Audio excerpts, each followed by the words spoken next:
అమ్ముకోవాల్సిన పరిస్థితి వచ్చేది కాదు. ఒకవేళ అమ్ముకోవాల్సిన పరిస్థితి ఏ రైతుకైనా ఉంటే ఆ రైతు ఆర్బీకేకి వచ్చి రిజిస్టర్ చేసుకుని 1907కు ఫోన్ చేస్తే చాలు, ఆ రైతులకు వెంటనే ప్రభుత్వం జోక్యం చేసుకుని పంటలు కొనుగోలు చేసే పరిస్థితి. ఆ రోజుల్లో ధాన్యం ప్రొక్యూర్మెంట్ కు 65,000 కోట్ల రూపాయలు ఖర్చు చేసి ధాన్యం కొనుగోలు రాష్ట్ర ప్రభుత్వం రైతులకు గిట్టుబాటు ధర ఇప్పించే కార్యక్రమం చేస్తే ఈ రోజు ధాన్యం కొనుగోలులో ఏ రైతుకు కూడా కనీస ధర రాలేదు. ప్రతి ఇతర పంటల కొనుగోలుకు వైఎస్ఆర్సీపీ ప్రభుత్వ హయాంలో 7,000 కోట్ల రూపాయల పైచీలకు ఇతర పంటల కొనుగోళ్ల కోసం ఖర్చు చేసి ప్రతి రైతును కూడా ఆదుకున్న పరిస్థితి మా ప్రభుత్వంలో ఉంటే ఈ రోజు రైతులకు గిట్టుబాటు ధర ఇప్పించాలన్న ఆలోచన లేదు. ఆర్బీకేల ద్వారా కొనుగోలు చేయాలి అన్న ఆలోచన లేదు. ఒక నంబర్ ఫోన్ కొడితే చాలు ప్రభుత్వం స్పందిస్తుందన్న నమ్మకం ఈ రోజు రైతుల్లో కూడా కరువైపోయిన పరిస్థితులు ఈ రోజు రాష్ట్రంలో కనిపిస్తా ఉన్న పరిస్థితులు. ఈ రోజు ప్రతి వ్యవస్థ కూడా నిర్వీర్యమైపోయిన పరిస్థితి. ఆర్బీకేలు నిర్వీర్యమైపోయాయి. ఆర్బీకేలో అనుసంధానంగా ఉన్న ఇంటిగ్రేటెడ్ ల్యాబ్స్ ఈ రోజు నిర్వీర్యమైపోయినాయి. గతంలో ఎవరైనా కల్తీ విత్తనాలు అమ్మాలనుకుంటే ప్రభుత్వం ఉంది అని చెప్పి భయపడే పరిస్థితి నుంచి ఈ రోజు యథేచ్ఛగా ప్రభుత్వం దగ్గరుండి ఆర్బీకేల ద్వారా ఎరువులు సప్లై, విత్తనాల సప్లై ఆపేసిన కార్యక్రమం జరుగుతా ఉంది.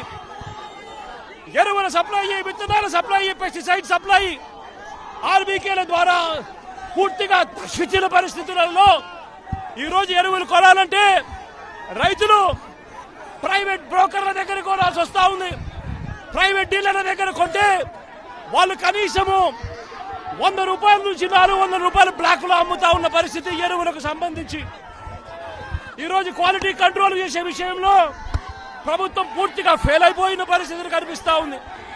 నాణ్యమైనవి మాత్రమే అమ్మే పరిస్థితి గతంలో ఆర్బీకేల ద్వారా చేస్తే రాష్ట్ర ప్రభుత్వం ఈ రోజు నాణ్యమైనటివి ఏవి కూడా రైతులకు సప్లై కాకుండా ఉండే పరిస్థితి ఈ రోజు రాష్ట్రంలో నెలకొని ఉంది.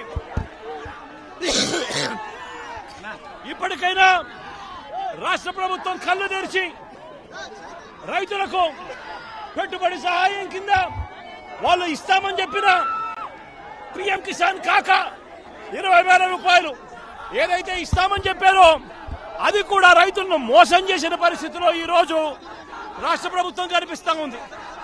రైతులకు ఈ రోజు 0 వడ్డీ రాని పరిస్థితి ఈ రోజు రైతాంగం మీద కనిపిస్తా ఉంది.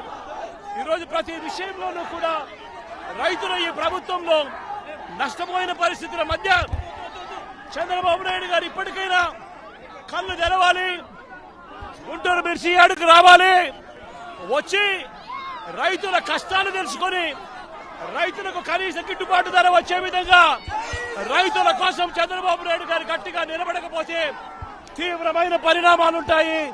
రాబోయే రోజుల్లో రైతుల తరపున చంద్రబాబు నాయుడు గారిని హెచ్చరిస్తా ఉన్నాం. ఈ రోజు ఇక్కడ కూడా పరిస్థితి ఏమిటి అంటే ఒక ప్రతిపక్ష నాయకుడు ఇక్కడికి వస్తున్నాడు అనంటే, రైతులతో మాట్లాడే ప్రయత్నం చేస్తున్నాడు అనంటే కనీసం పోలీసుల భద్రత కూడా చంద్రబాబు నాయుడు గారు ఇవ్వని పరిస్థితి. నేను ఇదే చంద్రబాబు నాయుడు గారికి చెప్తా ఉన్నా, ఎల్లకాలం మీ ప్రభుత్వం ఉండదు. రేపొద్దున ప్రతిపక్షంలో మీరు కూర్చున్నప్పుడు ఇదే మాదిరిగా పోలీసు భద్రత మేము తీసేస్తే ఎలా ఉంటుందో ఒక్కసారి ఆలోచన చేసుకో చంద్రబాబు.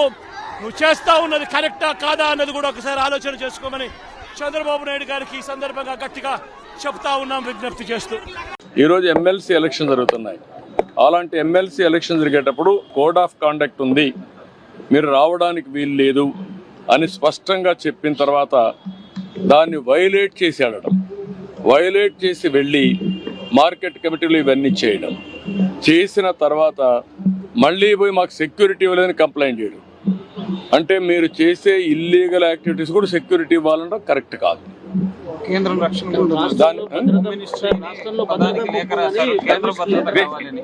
దిస్ ఈజ్ వేర్ నేను అనేది అంటే ఎప్పుడు కూడా రాజకీయ పార్టీల్లో ఉండే నాయకులం ప్రజాస్వామ్యయుతంగా ప్రవర్తించాలి.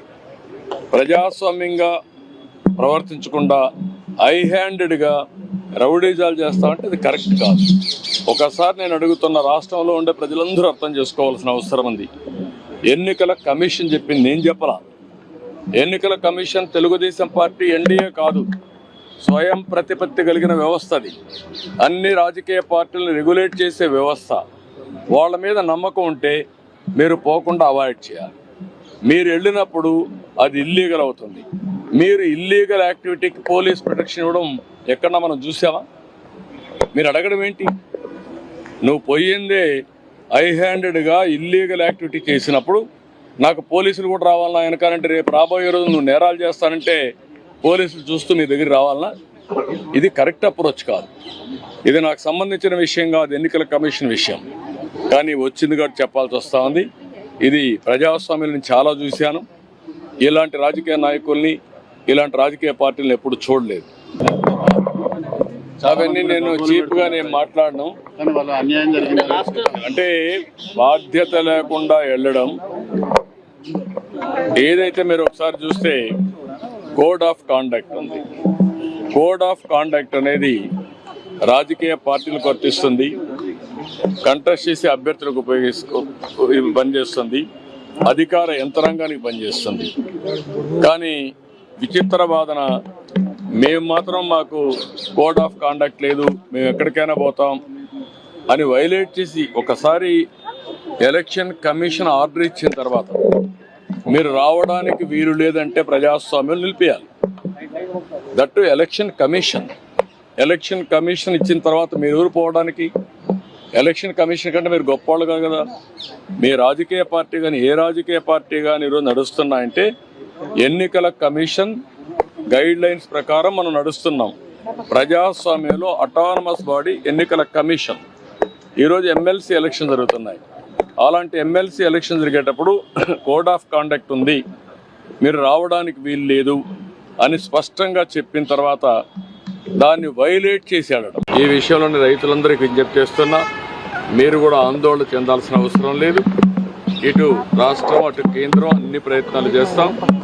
అందరిని ఆదుకోవడం కోసం ఏ విధంగా చేయాలని అన్నీ చేసి మిమ్మల్ని ఆదుకునే ప్రయత్నం చేస్తామని చెప్పి కూడా రైతాంగానికి విజ్ఞప్తి చేస్తున్నా. ఇప్పటికే నేను 3 లెటర్లు పంపించాను. ఎప్పటికప్పుడు ఇక్కడ మీటింగ్లు పెట్టుకున్నారు. ఇంత మునుపైతే మా రామ్మోహన్ నాయుడు గారు, అదే మరి చంద్రశేఖర్ గారు మినిస్టర్స్, అదే మరి లావు గారు పార్లమెంటరీ పార్టీ లీడర్ వీళ్ళంతా కలిసి మీటింగ్లో కూడా పార్టిసిపేట్ చేశారు. ఇప్పటికే రాష్ట్ర ప్రభుత్వ అధికారులు కూడా వచ్చి కేంద్ర ప్రభుత్వ అధికారులతో చర్చలు కూడా చేశారు. ఇవన్నీ చేసిన తర్వాత ఈరోజు ఒక కన్క్లూజన్కి వచ్చాం. రేపు మంత్రి గారు వచ్చి ఈ 4-5 విషయాల్లో మాట్లాడి ఒక క్లారిటీ ఇస్తారు. దాని మీద ఎప్పటికప్పుడు అందరితో కూడా సమీక్షలు చేసుకుంటూ ఈ ప్రైసెస్ పడిపోకుండా ఏం చేయాలో అన్నీ చేస్తాం.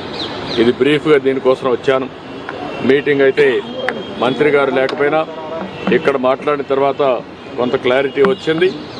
ప్రధానమైన ఉద్దేశం మిరప పండించే రైతులను ఆదుకునే విధానానికి ఈరోజు ఇక్కడికి వచ్చాను.